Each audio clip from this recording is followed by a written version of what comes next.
तुम लोग को सब कुछ समझ में आ ही गया होगा, जो फ्रिक्शन है क्या, काइनेटिक फ्रिक्शन, स्टैटिक फ्रिक्शन, ये सब क्लियर ही होगा। दो छोटा छोटा सा टॉपिक है, ठीक है, उसको भी हम लोग जल्दी से ख़त्म कर लेते हैं। एक चीज़ और थोड़ा ध्यान से समझना कि हम लोग करते क्या, बहुत ध्यान से समझना एक चीज़ को थोड़ा, कि अगर कोई भी किसी भी सरफेस पे कोई ऑब्जेक्ट ऐसे रखा हुआ है, बहुत ध्यान से देखना, ठीक है। हम अगर इस पे कोई फोर्स लगा रहे हैं F, ठीक है, जैसे ही हम किसी भी ऑब्जेक्ट पे फोर्स लगाना शुरू कर देते हैं, वो जिस सरफेस पे रखा हुआ है वो सरफेस, अरे वो दरबान रख देना पड़ेगा हमको यहाँ पे।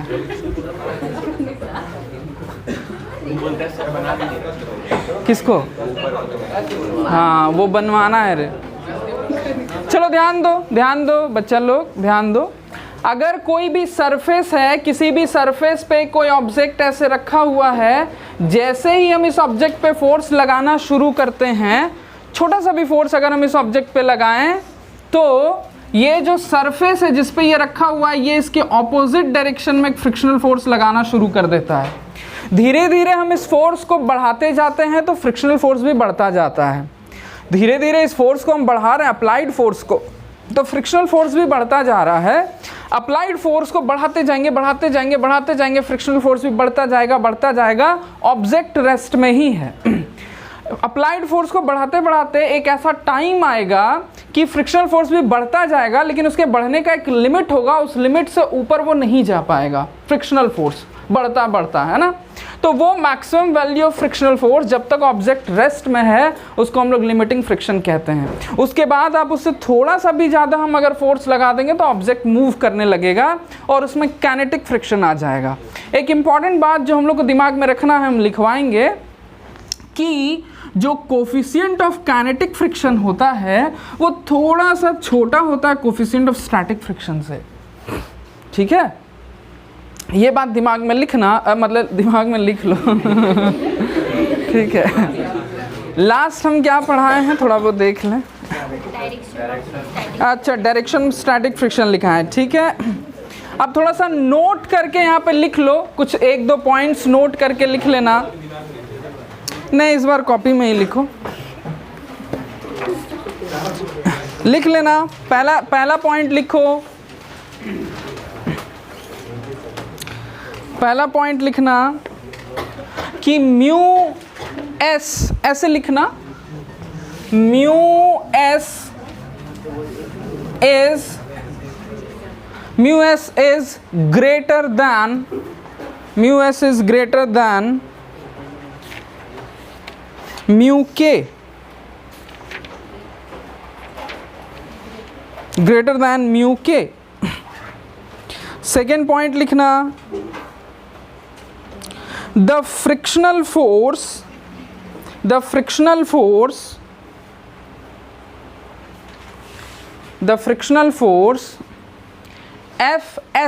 Fs मतलब ये छोटा f, इसके नीचे छोटा सा s है ना, और Fk, the frictional force Fs और Fk does not depend on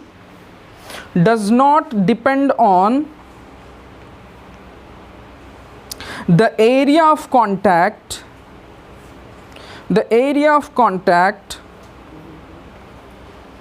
as long as the normal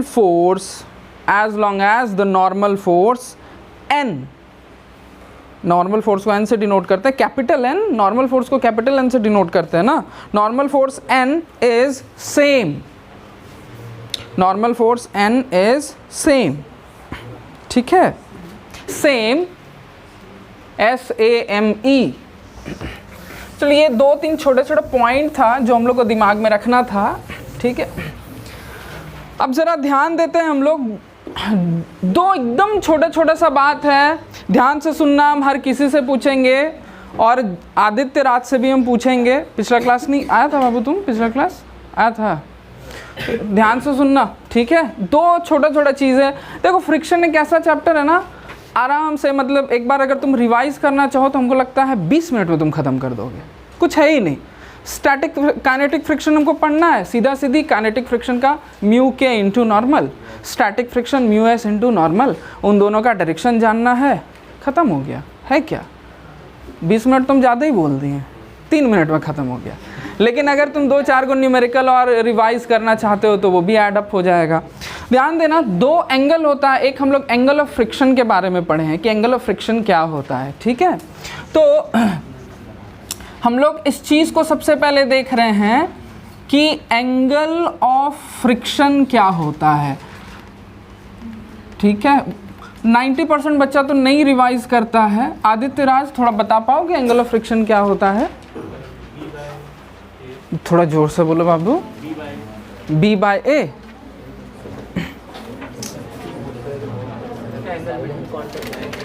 जोर से, थोड़ा जोर से बोलो। एंगल बिटवीन B/A तुम गलत बोला, डेफिनेशन चाहे कुछ भी नहीं बोल पाया।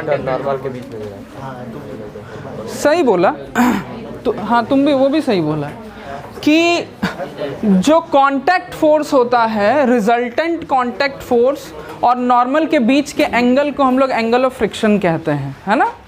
तो हम लोग क्या देखे थे, एक बार यहाँ डेफिनेशन लिख देते हैं, पहले भी लिखा हुआ है लेकिन यहाँ पे थोड़ा ज़्यादा हम हल्का सा एक्सप्लेन करेंगे। क्या होता है कि अगर सपोज, ध्यान देना जी, सभी लोग को याद हो जाएगा, एक बार और रिवाइज हो रहा है। अगर मान लो कोई भी चीज़ 2-3 बार पढ़ाया जाता है फिर भी तुमको, और आसान चीज़ होता है फिर भी तुमको नहीं याद रह पाता है ना, तो एक बार सोचो थोड़ा सा कि हो सकता है तुमको बॉर्नवीटा पीने का ज़रूरत है, चाहे हॉर्लिक्स पीने का ज़रूरत है। मतलब थोड़ा सोचना पड़ जाएगा अपने आप पे कि थोड़ा सा इम्प्रूवमेंट करने का ज़रूरत है, क्योंकि आसान सा चीज़ है। ध्यान देना, अगर ये कोई ऑब्जेक्ट है, बहुत ध्यान से देखो, ये कोई ऑब्जेक्ट है। हम लोग बात क्या किए थे कि अगर कोई भी ऑब्जेक्ट किसी रफ सरफेस में रखा हुआ रहता है तो वो जो रफ सरफेस है इस पे जो कांटेक्ट फोर्स लगाता है वो एक एंगल बना के लगाता है, एक एंगल बना के लगाता है, ये कांटेक्ट फोर्स होता है। कई जगह पे इसको रिजल्टेंट फोर्स भी लिख देता है, ठीक है। तो ये कांटेक्ट फोर्स होगा, तुमको जहाँ से मन करे वहाँ से लाइन दो, कोई फ़र्क नहीं पड़ता है, ठीक है। इसको थोड़ा सा हम बीच सेंटर से दिखा देते हैं, ठीक है। ऐसे ये कांटेक्ट फोर्स होता है। हम लोग क्या देखे थे कि कांटेक्ट फोर्स का एक कंपोनेंट होता है परपेंडिकुलर टू द सरफेस, उसको नॉर्मल कहते हैं, और कांटेक्ट फोर्स का एक हॉरिजॉन्टल कंपोनेंट होता है जिसको फ्रिक्शन कहते हैं। और ये जो कांटेक्ट फोर्स होता है ये फ्रिक्शन और नॉर्मल दोनों का रिजल्टेंट होता है। और ये जो नॉर्मल फोर्स और ये जो कांटेक्ट फोर्स है जो असल में इन दोनों का रिजल्टेंट होता है, इसीलिए इसको कई बार रिजल्टेंट कांटेक्ट फोर्स भी कह दिया जाता है। तुमको मन है तो खाली कांटेक्ट फोर्स बोलो, कोई फर्क नहीं पड़ता है। तो ये जो कांटेक्ट फोर्स है और ये जो नॉर्मल फोर्स है, इन दोनों के बीच का जो एंगल होता है इसको हम लोग कहते हैं एंगल ऑफ फ्रिक्शन, ठीक है। अब थोड़ा ध्यान देना, हम लोग वेक्टर के बारे में पढ़ाए थे, है ना। वेक्टर से रिलेटेड क्या बात बताया गया था एक बार फिर से बता देते हैं। जब आदित्य कंफ्यूज हो रहा है तो बहुत सारा बच्चा कंफ्यूज्ड होगा, थोड़ा सा इसको क्लैरिफाई कर लेना चीज़ों को। हम क्या बताए थे कि अगर 2 वेक्टर है मेरे पास, सपोज करो ये कोई वेक्टर A है और ये कोई वेक्टर B है, और दोनों वेक्टर एक दूसरे पे परपेंडिकुलर है, दोनों के बीच का एंगल 90 डिग्री है सपोज, और इन दोनों वेक्टर का रिजल्टेंट जो होगा, रिजल्टेंट मतलब सबको समझ में आता ही है क्या बात है। इन दोनों का रिजल्टेंट सपोज यहाँ पे कुछ भी होगा, तो इन दोनों का जो रिजल्टेंट का मैग्नीट्यूड होता है, जैसे एक एग्जांपल हम दिए थे शुरू में देते हैं। सपोज करो ये कोई ऑब्जेक्ट है, इस पे 2 फोर्स लग रहा है। एक फोर्स अगर सपोज 4 न्यूटन का इधर लग रहा है और एक फोर्स 3 न्यूटन का इधर लग रहा है। जैसे हम ऐसे एग्जांपल देते थे कि मान लो ऐसे कोई ऑब्जेक्ट है, इस पे 2 धागा हम बांधे हैं, एक धागा से इधर हम खींच रहे हैं 4 न्यूटन से, एक धागा से इधर खींच रहे हैं हम 3 न्यूटन से। तो ये जो ऑब्जेक्ट है मेरा वो इस डायरेक्शन में मूव करता है।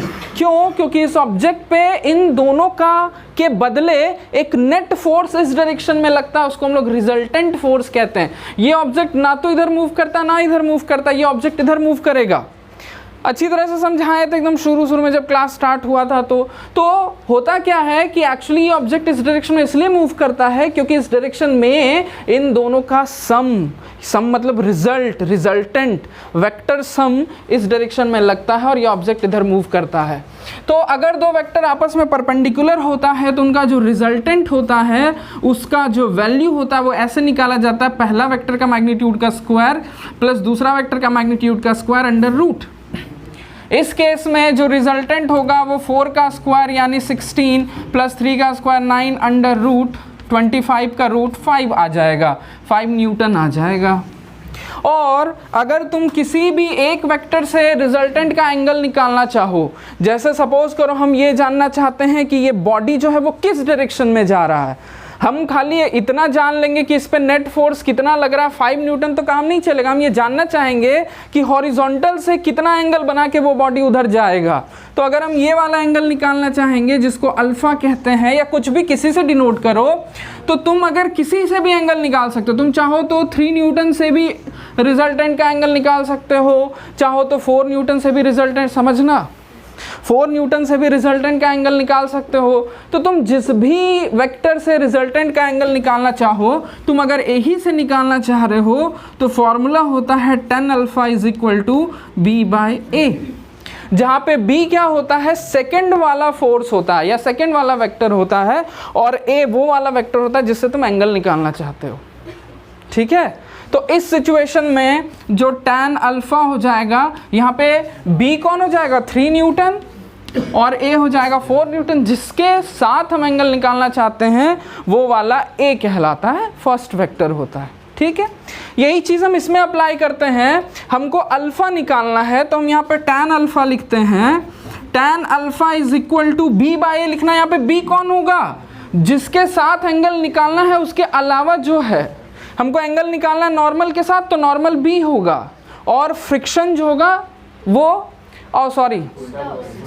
उल्टा बोल दिए, जिसके साथ हमको एंगल निकालना रहता है वो a होता है और दूसरा जो बच जाता है वो b होता है। ठीक है, तो हमको एंगल निकालना है n के साथ तो n a होगा, f b होगा, तो f बाय n लिखेंगे। मतलब ऐसा समझना, जिसके साथ एंगल निकालना रहता है वो नीचे में रहता है, इतना दिमाग में रख लो।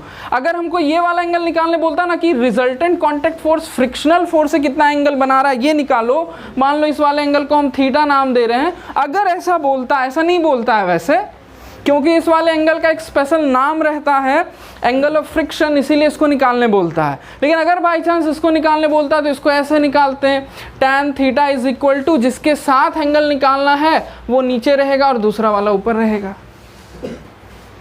ठीक है, तो हम यहाँ पे आते हैं, tan alpha is equal to F by N हो गया।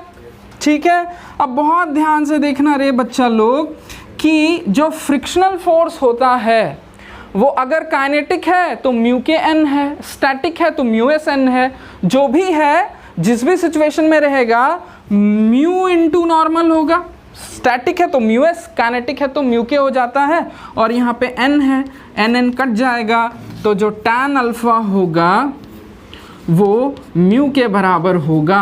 और तुम अगर खाली अल्फ़ा निकालना चाहो, इसको भी दिमाग में रखना, अगर अल्फ़ा निकालना चाहो तो tan इनवर्स म्यू लिखेंगे।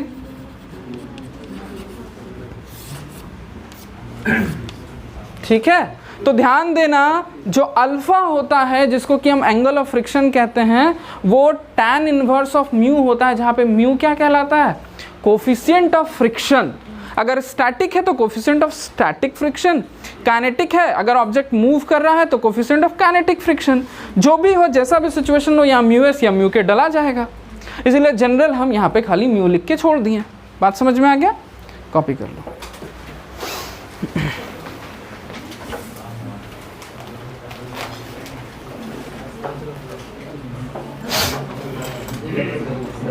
हाँ,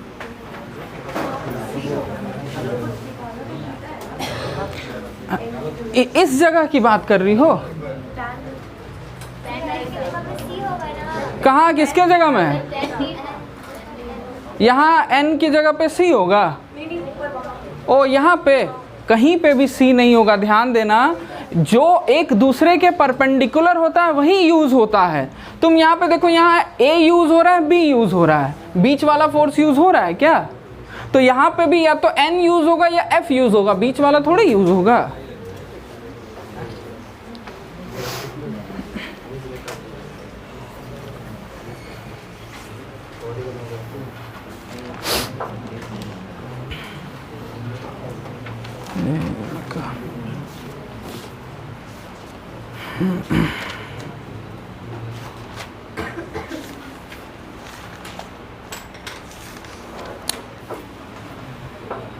बायोलॉजी का मॉड्यूल को लाया है क्या? मतलब नीट का फिजिक्स वाला मॉड्यूल? नहीं, कोई किसी के पास, ठीक, कोई बात।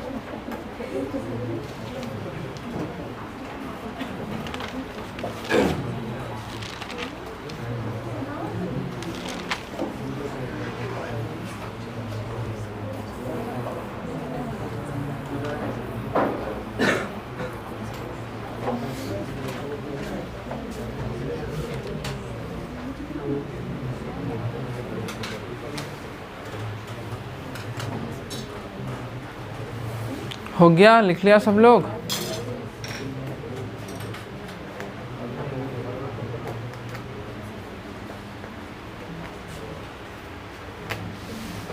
बाबू थोड़ा सा गेट खोल दो तो।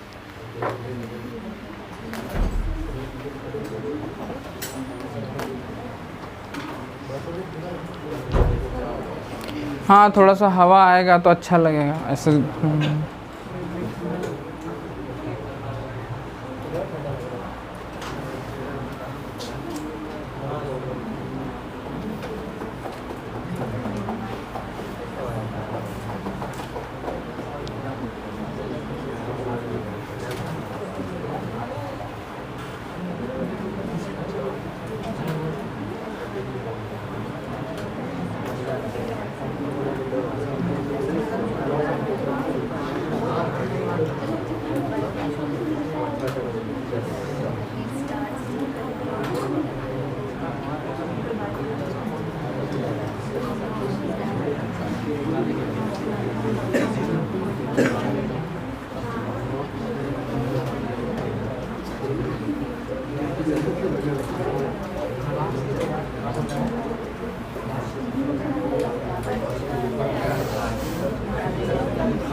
चलो ध्यान दो, हो गया? याद रहेगा सबको? शिवम याद रहेगा ना जी? मिटाते हैं।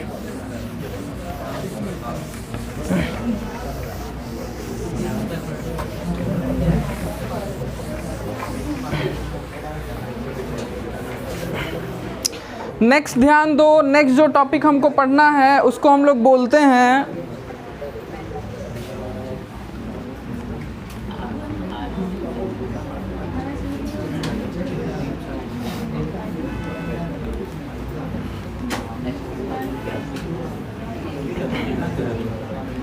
ध्यान देना इधर बच्चा लोग। देखो, एंगल ऑफ रिपोज और एंगल ऑफ स्लाइडिंग, ये दो तरह का एंगल हमको पढ़ना होता है। बात ध्यान, अरे आयुष, एक दूसरा आयुष है उसको बोल रहा है, तुमको भी बोलेंगे। देखो समझो, ये एक इंक्लाइंड प्लेन है, ठीक है, ऐसे एक वेज है या ऐसे एक हॉरिजॉन्टल है, यहाँ से एक इंक्लाइंड प्लेन है। अब थोड़ा समझना बात को, यहाँ पे एक ऑब्जेक्ट रखा हुआ है, ये एक ऑब्जेक्ट रखा हुआ है यहाँ पे।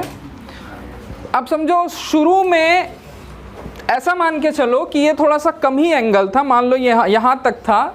हम क्या कर रहे हैं कि धीरे धीरे, अच्छा ये जिस भी सिचुएशन में होगा, बहुत ध्यान से देखना, इस पे लगने वाला सभी फोर्सेस हम निकालते हैं।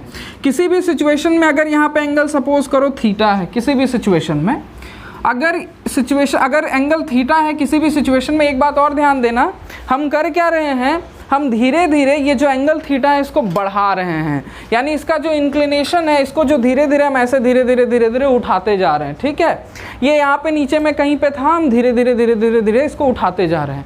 लेकिन किसी भी समय में ये एंगल थीटा था, तो जब भी ये एंगल थीटा हो उस समय यहाँ पे कौन कौन सा फोर्स लगेगा, नीचे की तरफ तो mg लगेगा ही लगेगा।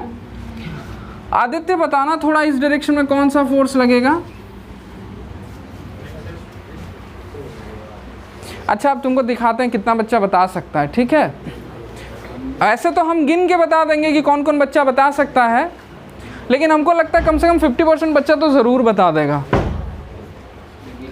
चलो तुम्हारा एक फेवरेट दोस्त से पूछवाते हैं, बताओ राकेश इधर कौन सा फोर्स लगेगा। मतलब अगर ये ऑब्जेक्ट यहाँ रुका हुआ है, सपोज करो नीचे की तरफ mg है, ये mg है, तो mg का कोई कंपोनेंट इधर लगेगा, mg साइन थीटा होगा mg साइन थीटा होगा। अच्छा इस पे इस डायरेक्शन में नॉर्मल फोर्स लगेगा, बात नहीं छोड़ो। और इस डायरेक्शन में कौन सा फोर्स लगेगा, mg cos थीटा लगेगा। होगा क्या कि नॉर्मल और mg cos थीटा एक दूसरे को कैंसिल आउट कर देगा, और हम क्या देख रहे हैं, इस ऑब्जेक्ट पे ढलान के डायरेक्शन में जिधर ढलान है उधर एक फोर्स लगता है mg साइन थीटा, और असल में यही वाला फोर्स इसको जो है इस डायरेक्शन में गिराना चाहता है।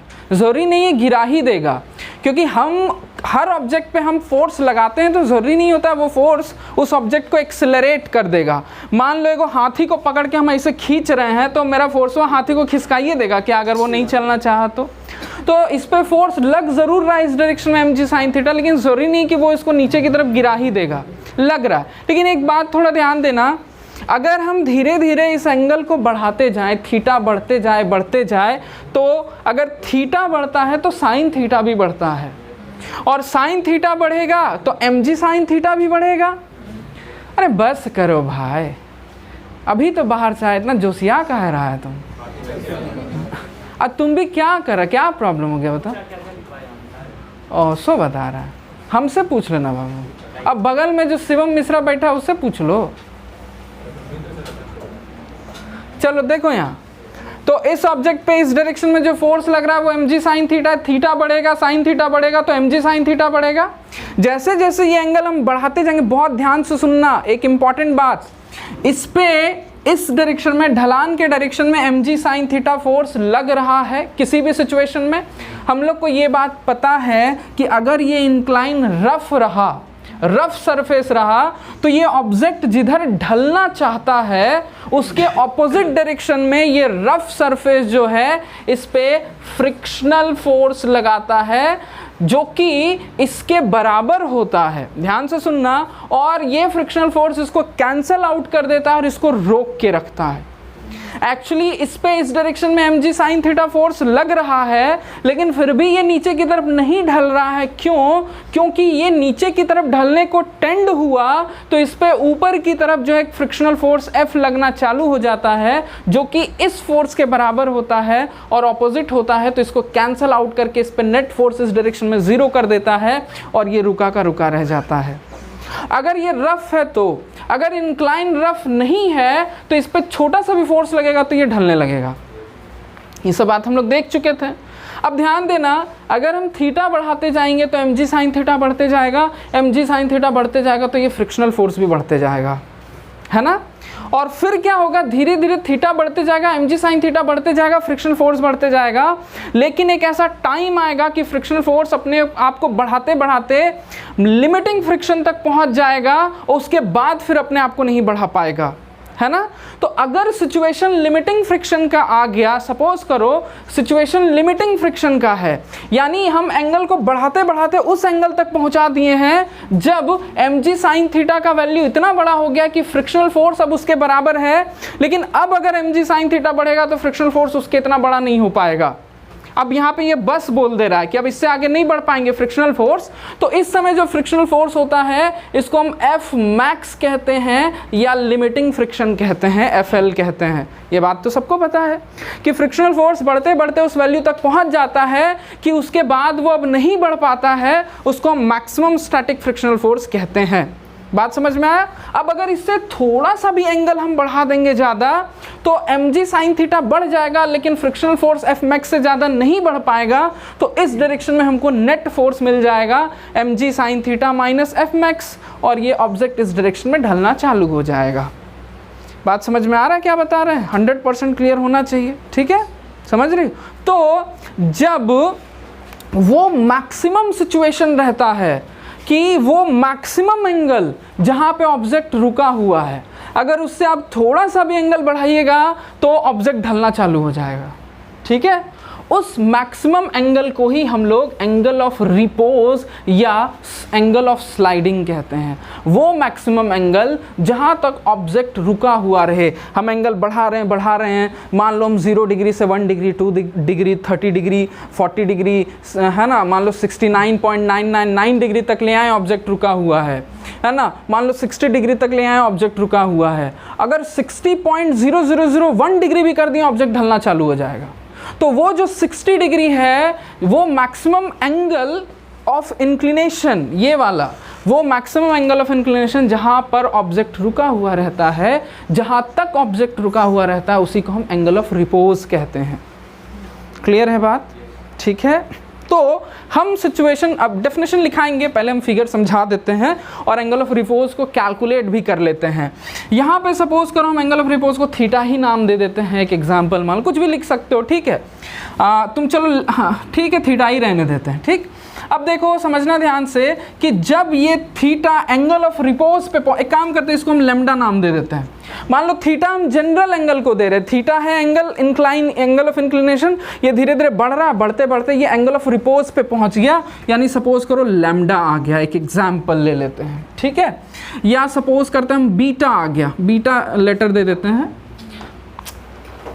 क्या ऐसे कर रहा है? देखो एक्चुअली क्या है कि अल्फा बीटा थीटा से एंगल को डिनोट किया जाता है, इसीलिए हम बीटा दे दिए। वैसे कोई फर्क नहीं पड़ता, तुम एक्स वाई जेड भी कर सकते हो, ठीक है। अब हमको जो अच्छा लगता है हम वो कर दे रहे हैं। मान लो शुरू में हम हवाई चप्पल पहन के घर से निकल रहे थे, हमको मन किया अरे नहीं हमको जूता पहन लेना चाहिए, तो पहन लिए। हाँ ध्यान दो। तो थीटा बढ़ते बढ़ते बीटा हो गया। सुनने में भी अच्छा लग रहा है, बोलने में भी अच्छा लग रहा है, इसीलिए हम ऐसा किए हैं, है ना। तो थीटा बढ़ते बढ़ते बीटा हो गया, यानी एंगल ऑफ रिपोज बन गया।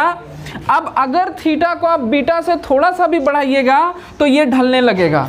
तो हम उस सिचुएशन पे अभी फिगर बनाए हैं जब थीटा बीटा के बराबर, यानी एंगल ऑफ रिपोज के बराबर है। अब इस सिचुएशन में क्या होगा, ध्यान देना, इस सिचुएशन में F max M G sine theta के बराबर होगा, तभी तो ये रुका हुआ है, इस डायरेक्शन में नहीं ढल रहा है, क्योंकि F max M G sine theta को कैंसिल कर दे रहा है।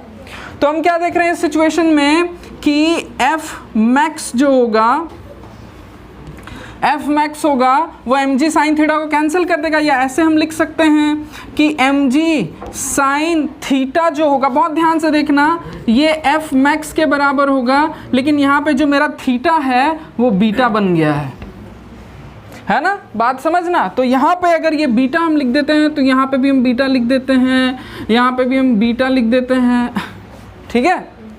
अब समझना बात को। अब एक चीज़ और देखो, ये एम जी साइन बीटा है, देखना अभी भी बहुत बच्चा लोग नहीं बता पाएगा। एफ मैक्स का फॉर्मूला क्या होता है जी, प्रधान बाबू बताइएगा। एफ मैक्स का नहीं, हमको प्रधान बताएगा एफ मैक्स का फॉर्मूला। चलो ठीक है, कोई बात नहीं। आदित्य, आदित्य इधर है, आदर्श को बोल रहे हैं। छोड़ दो बाबू, बता रहा, अब तुमको 2-4 दिन लग जाएगा। और किससे पूछे हम, देखो अब देखो तुम, आनंद का आगे बैठने से क्या फ़ायदा हो, बता दो आनंद। देखो तुम नेक्स्ट दिन से आगे बैठेगा जी। सही बोला, हम लिख दे रहे हैं, एक बार जोर से बोल दो तो। म्यू एस एन, बहुत अच्छा, म्यू एस एन। देखो अच्छा, n जो होता है, यहाँ से देखो तो थोड़ा सा n का वैल्यू अगर हम इसको देखें, इसका फ्री बॉडी डायग्राम देखें, तो हम ये लिख सकते हैं ना इसको देख के कि ये जो ऑब्जेक्ट है ना तो ऊपर जा रहा है ना नीचे जा रहा है, मतलब इसमें ना तो ऊपर एक्सेलरेशन है ना तो नीचे एक्सेलरेशन है, इसका मतलब n जो है वो mg cos थीटा के बराबर है, हम ऐसा लिख सकते हैं ना। ऊपर इस चीज़ को लिख देते हैं कि n जो है वो mg cos थीटा के बराबर, यहाँ थीटा नहीं बीटा, mg cos बीटा के बराबर है। अब यहाँ n के जगह पे mg cos बीटा लिख सकते हैं, इसको इक्वेशन 1 लिख देते हैं, ठीक है। अब हम क्या कर रहे हैं, ये मेरा mg साइन बीटा है, ये म्यू एस है। एन के जगह पे हम लोग क्या लिख सकते हैं, लिख देते हैं from equation 1, M G cut जाएगा ना, एम जी कट गया, और ये कॉस बीटा को हम इधर ले आते हैं तो sine beta by cos beta हो जाएगा। ठीक है, तो ये sine beta by cos beta is equal to mu S आ गया। ठीक है, ठीक, बहुत अच्छा। अब देखो थोड़ा ध्यान देना, यहाँ पे sine beta by cos beta tan beta हो जाएगा, टेन बीटा हो जाएगा is equal to mu S हो जाएगा, यानी कि beta is equal to tan inverse mu S हो जाएगा। बात समझ में आ गया। अगर स्टैटिक फ्रिक्शन का कंडीशन हो रहा हो, ध्यान देना, अगर स्टैटिक फ्रिक्शन का कंडीशन हो तो इस चीज़ को थोड़ा सा हम लोग ध्यान देंगे। जो हम लोग पढ़ रहे थे angle of friction, angle of friction हम लोग क्या पढ़े थे, ये सरफेस है, इस डायरेक्शन में रिजल्टेंट कांटेक्ट फोर्स है, इस डायरेक्शन में नॉर्मल है, ये नॉर्मल है, ये फ्रिक्शन फोर्स है। इस वाले एंगल को हम लोग कहते थे एंगल ऑफ फ्रिक्शन। और हम लोग ये देखे थे कि भैया जो एंगल ऑफ फ्रिक्शन होता है अल्फा, वो tan इनवर्स म्यू होता है। अगर स्टैटिक फ्रिक्शन रहे तो म्यू एस लिख सकते हैं। तो हम लोग क्या देखते हैं, देखो अल्फा और बीटा दोनों बराबर होता है, यानी एंगल ऑफ रिपोज और एंगल ऑफ फ्रिक्शन दोनों बराबर होता है। समझ में आ रहा है बात? तो छाप लो यहाँ तक।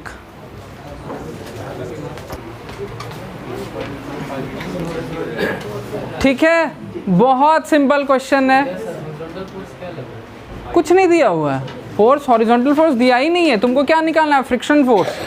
फ्रिक्शनल फोर्स निकालने के लिए कहीं पे भी अप्लाइड फोर्स का जरूरत है फ्रिक्शन फोर्स का फॉर्मूला में? नहीं, निकालो, सीधा सीधी तो है। नेताजी खाली फोने में बिजी रहता है। जी का वैल्यू तुम ले लो, 10 ले लो, 10 ले लो।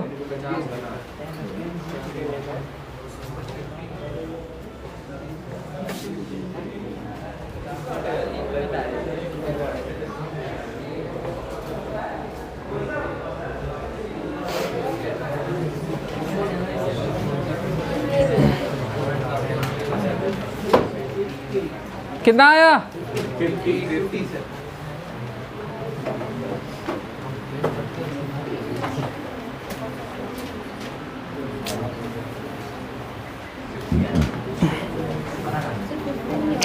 50 होगा। सिंपल, इसमें करना क्या है, तुमको फ्रिक्शनल फोर्स निकालना है, काइनेटिक फ्रिक्शनल फोर्स म्यू के इंटू नॉर्मल होगा।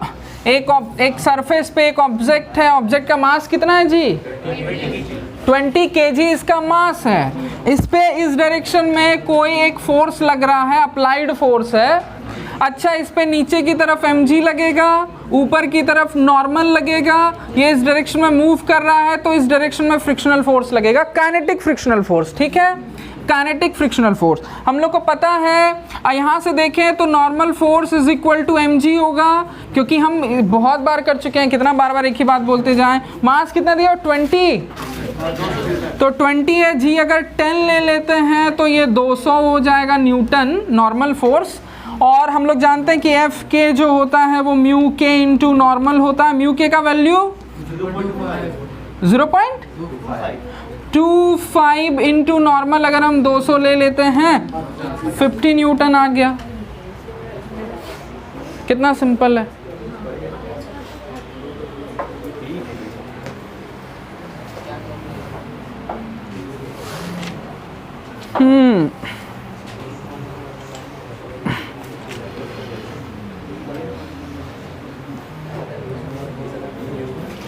नेक्स्ट क्वेश्चन लिखो। नेक्स्ट क्वेश्चन लिखना। समझा आदित्य? समझ रहा है? क्वेश्चन लिखो।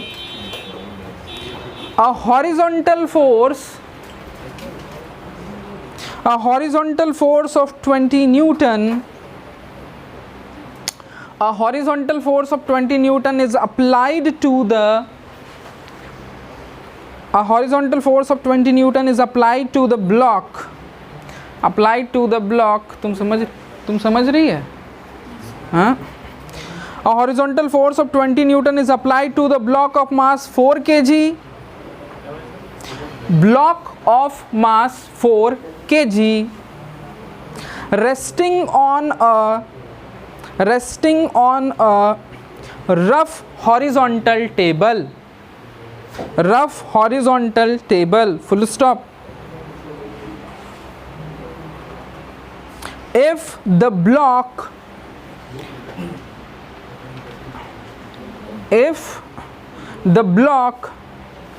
does not move on the table,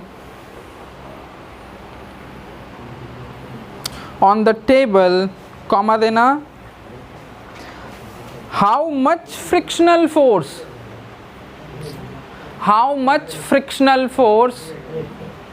ए देवाशीष, मारे करना है तो बाहर निकल बे करेगा। हर्ष से तो नहीं है सकेगा तुम,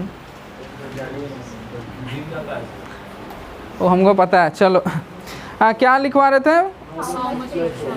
how much frictional force is applying on the book,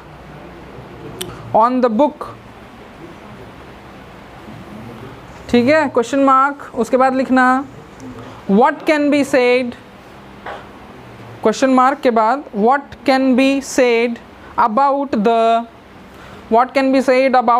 coefficient of static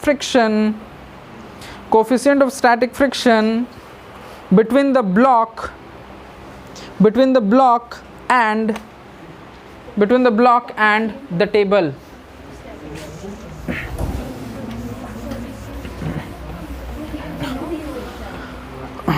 question एक बार ध्यान से पढ़ना। देखो क्या बोला है, एक टेबल है। अरे बाबू लोग बहुत ध्यान से देखो, एकदम छोटा छोटा क्वेश्चन है, एक बार देखेगा आराम से समझ में आएगा, कहीं से कोई दिक्कत नहीं है। देखो हम बता रहे हैं, तुम लोग को असाइनमेंट मिलेगा, उसमें अपना दिमाग लगाना, क्वेश्चन बनाना। यहाँ पहले देख लो जो हम बता रहे हैं। एक ऑब्जेक्ट है, इस ऑब्जेक्ट पे फोर्स लग रहा है ना, कितना अमाउंट का फोर्स लग रहा है देखो तो, इस पे 20 न्यूटन का फोर्स लग रहा है। एक फोर्स लग रहा है जिसका वैल्यू 20 न्यूटन है। समझना, बोल रहा है ना कि ऑब्जेक्ट जो है वो मूव ही नहीं कर रहा है, तो इस पे इस डायरेक्शन में एक फ्रिक्शनल फोर्स लगेगा। अगर ये सरफेस रफ है तो डेफिनेटली रफ सरफेस बॉडी पे फ्रिक्शनल फोर्स लगाता है। हम लोग जानते हैं कि अगर किसी भी ऑब्जेक्ट पे कोई फोर्स लग रहा होता है और वो ऑब्जेक्ट मूव नहीं करता है तो फ्रिक्शनल फोर्स अप्लाइड फोर्स के बराबर होता है। ये स्टैटिक फ्रिक्शनल फोर्स है क्योंकि ऑब्जेक्ट अभी जो है सो रुका हुआ है। तो हम क्या बोलेंगे कि जो मेरा स्टैटिक फ्रिक्शनल फोर्स है भैया इस सिचुएशन में वो 20 न्यूटन के बराबर है। हो गया, कुछ तो है ये नहीं। अगर ऑब्जेक्ट रेस्ट में है तो static frictional force applied force के बराबर है। अब बोल क्या रहा है कि आप म्यू एस के बारे में क्या बता सकते हैं, कोई इन्फॉर्मेशन दे सकते हैं, तो थोड़ा सा एक्स्ट्रा नॉलेज दीजिए, प्रकाश डालिए म्यू एस के बारे में। तो हम लोग ये बात को जानते हैं कि अगर हम इस फोर्स को धीरे धीरे बढ़ाते जाएं तो स्टैटिक फ्रिक्शनल फोर्स भी धीरे धीरे बढ़ते जाएगा। इसको बढ़ाते बढ़ाते एक ऐसा टाइम आएगा कि ये भी बढ़ता जाएगा, लेकिन एक ऐसा टाइम आएगा कि इसके बढ़ने का एक लिमिट हो जाएगा, उसके बाद वो नहीं बढ़ पाएगा। तो जो मैक्सिमम स्टैटिक फ्रिक्शनल फोर्स होता है इसका वैल्यू जो होता है वो म्यू एस इंटू नॉर्मल के बराबर होता है। इसका मास कितना है 4, तो नीचे में 40 लग जाएगा mg, ऊपर की तरफ नॉर्मल लगेगा। तो हम यहाँ से लिख सकते हैं कि जो मेरा नॉर्मल है, ये पहला पार्ट का आंसर हो गया। नॉर्मल जो है वो mg के बराबर होगा, नॉर्मल mg के बराबर होगा और mg मेरा 40 है, ठीक है। और हम लोग ये जानते हैं कि एफ मैक्स जो होता है वो म्यू एस इंटू नॉर्मल के बराबर होता है ना। और एक और इम्पॉर्टेंट बात कि किसी भी सिचुएशन में, थोड़ा ध्यान देना, किसी भी सिचुएशन में जो स्टैटिक फ्रिक्शनल फोर्स होता है वो या तो एफ मैक्स के बराबर होता है या इससे छोटा होता है। ये तो हम जानते हैं कि मेरा जो स्टैटिक फ्रिक्शनल फोर्स है उसका मैक्सिमम वैल्यू एफ मैक्स होता है जो कि म्यू एस एन है। तो मेरा जो स्टैटिक फ्रिक्शनल फोर्स है या तो इतना बड़ा होगा या इससे छोटा ही होगा, इससे बड़ा हो नहीं सकता है। तो एफ एस जो हम यहाँ पे निकाले हैं इस सिचुएशन में वो 200 है, और एफ मैक्स जो है वो म्यू एस इंटू एन है। ये म्यू एस और 20 है, sorry, mu S into N है, और एन का वैल्यू हम निकाल चुके हैं,